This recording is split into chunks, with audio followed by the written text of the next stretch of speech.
хотел бы вам показать мою очень тяжелую судьбу по поводу wellweb.net.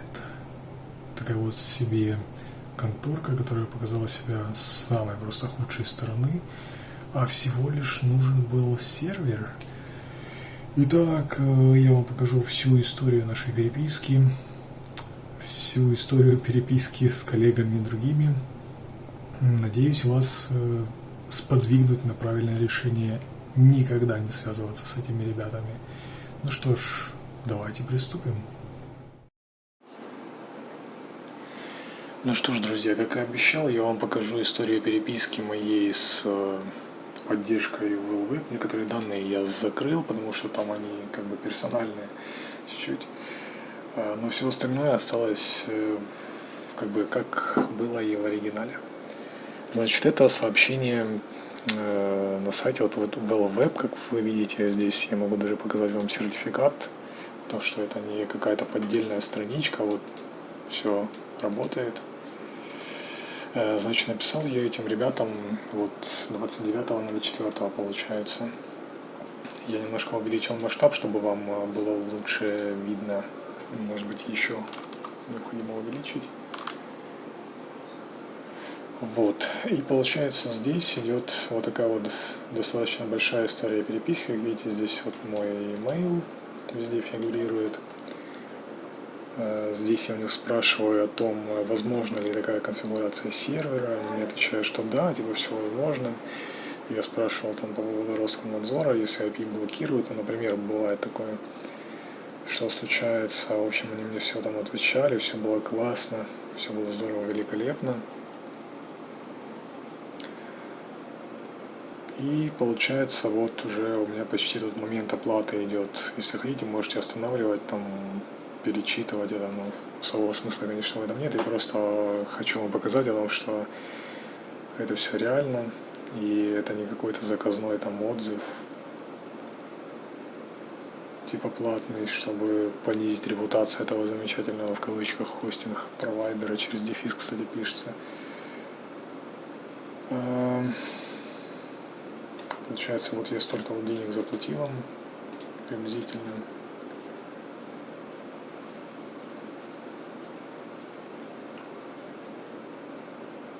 Здесь я, кстати, решил в этот момент перед оплатой прочитать о них отзывы, и как бы они были такие, что-то среднее между 50 на 50, в общем, и все-таки решился заплатить, но возникли, так сказать, знаки, что ты делаешь, не надо. Они не хотели, в общем, принимать напрямую деньги, а через определенную систему. А она берет свой процент, в общем-то, вот как видите, здесь написано. И они даже мне сделали скидку там на эти 500 рублей, чтобы я все-таки заплатил.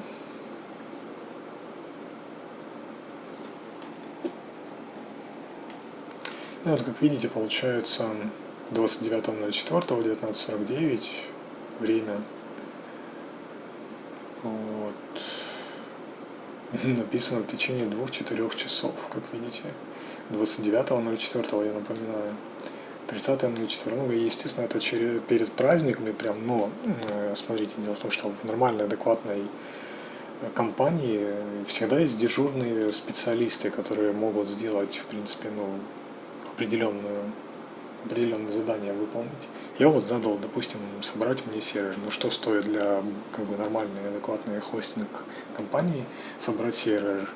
Это просто взять и завести там требуемую операционную систему на уже готовом железе, скорее всего, которая, может быть, там освободилась от старых клиентов, либо же лежит готовая, просто засунуть 2 SSD диска в стойку и все.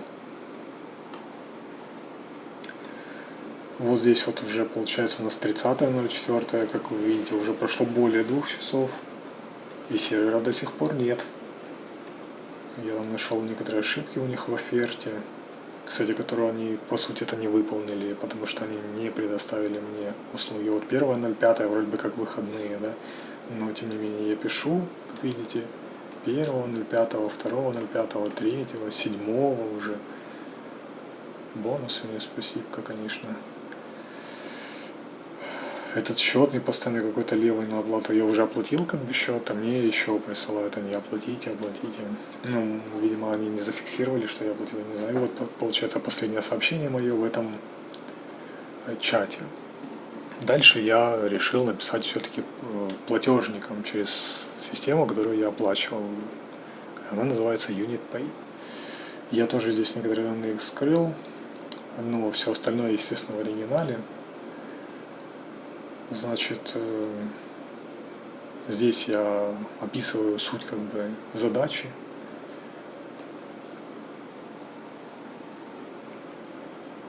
Тоже ребята красавцы, они как бы вот уже 4 месяца прошло, и они все, да, все класс, все здорово, вы нам прислали все данные, все чеки, даже видео сняли круто. Мы рассмотрим ваше обращение, да, четко. Вот, через 72 часа написано там у них, более 72 часов должно пройти, типа.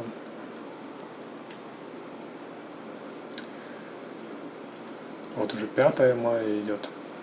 5 мая это уже как бы больше 72 часов. Вот мне пишут, что типа из-за праздников, извините, это такое у нас задержечки небольшие. Ну, такие небольшие, на пару месяцев.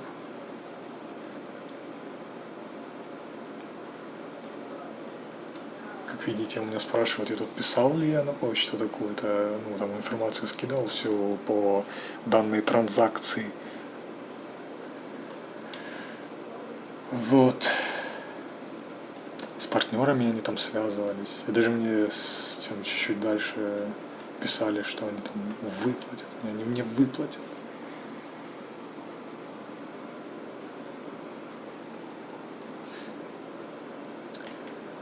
Безопасники там проверяли. 13 мая уже на всякий случай, так напоминаю. И тут немножко прикалываюсь. Они все передают, там, жесть, короче, 17 мая, ну, так, прошло всего лишь каких-то полмесяца. Ну так, если, в принципе, брать по рабочим дням, да.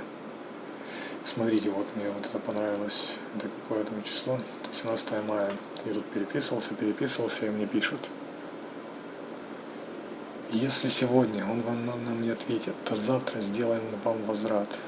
Завтра сделаем вам возврат. Вы видите это, да? Пришел ответ, партнер хотел бы урегулировать данную ситуацию, просит вас создать, вот смотрите, создать обращение в личном кабинете на сайте. Это просто вот кульминация сейчас, смотрите. Вот есть сайт, какой-то там оператор онлайн. Я им пишу. А потом оказывается, что этот оператор, он вообще как бы, ну, непонятно, то ли он есть, то ли нет вообще. Откуда он, этот чудак какой-то тут сидит, какой-то Иван тут, который может быть вообще не Иван, но неважно. В общем, они меня попросили через вот этих вот ребят, получается, вот эти вот WellWeb, попросили через UnitPay написать мне в тикет. То есть они не могли связаться со мной по почте, да, которую я указал тут неоднократно, и при регистрации, естественно, эта почта, и при платежных данных, там, ну, короче, в любом случае у них была моя почта. Почему нельзя было написать просто на почту? Нет, зачем писать на почту? Опишите в тикеты. Значит, смотрите, я тут тоже поменял, убрал некоторые свои данные, написал просто Антон. И здесь IP-адрес. И вот, получается, я пишу им в тикеты о том, что они как бы странные типы. Это автоматическое сообщение. Вот, смотрите, они мне пишут, тикет является единственной официальной формой обращения. От вас не было тикетов. Сервер будет установлен в течение 48 часов. Чтобы вы понимали, это уже было после 17 получается, мая. То есть 17 мая я написал вот это вот. К сожалению, здесь нет даты. Вот он, 17 мая 2021, 17:13. Это когда он был открыт, я так понимаю. Жесть. И они мне пишут вот такую вот гребаную дичь о том, что вы что, вписали нам в наш чат? Нет, нет, это не официальная форма заявления. Обращения, в смысле. Где это вот? Приносим свои извинения за задержечку. Прикиньте, через 17 дней после того, пусть там праздники, да, ну пусть через 10 там рабочих дней, они мне пишут, извините за задержечку. И в течение 48 часов, это двое суток. А здесь они мне писали в чатике, что 2 часа. Капец просто.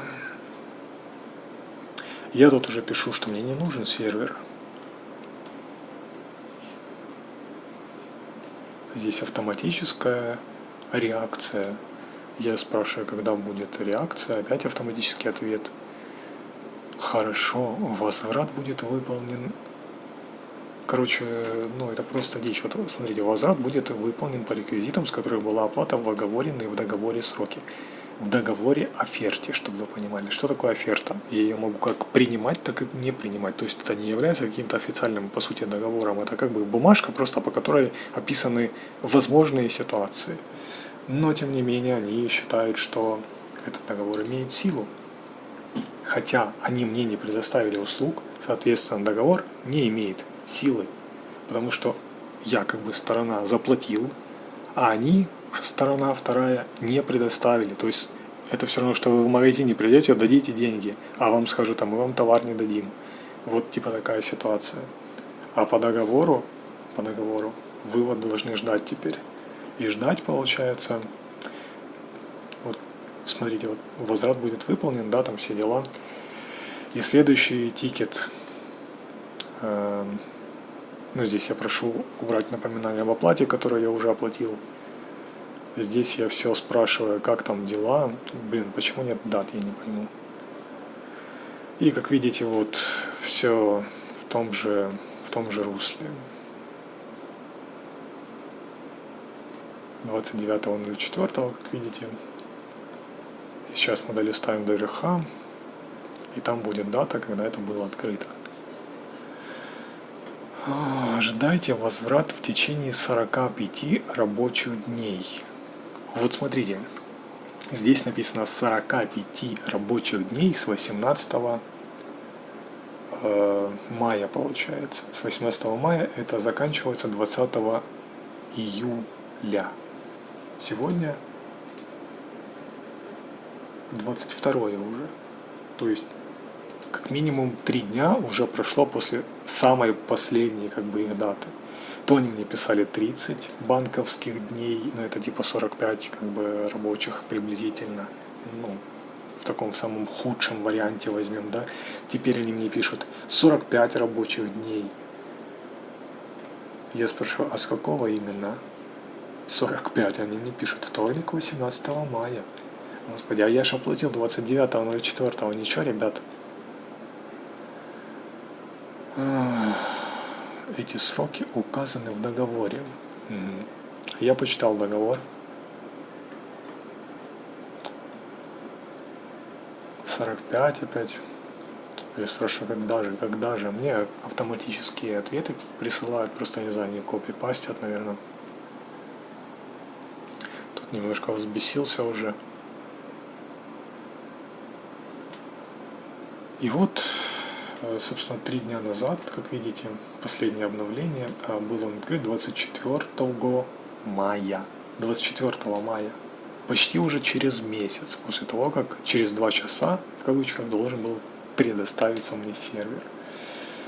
Поэтому, друзья, делайте выводы сами. Возможно, хостинг у них хороший, но учитывая адекватность поддержки, то есть здесь я пишу, как бы официально обращаюсь же через живосайт, этот чат, в смысле живочат, или как там живосайт называется, да? И тем не менее, вообще какой-то полный мороз. Что эти типы морозятся, что эти типы морозятся. Короче, получается, 12 тысяч рублей застряли неизвестно где. Будем подключать юристов. Что же делать? Ну, а на этом все.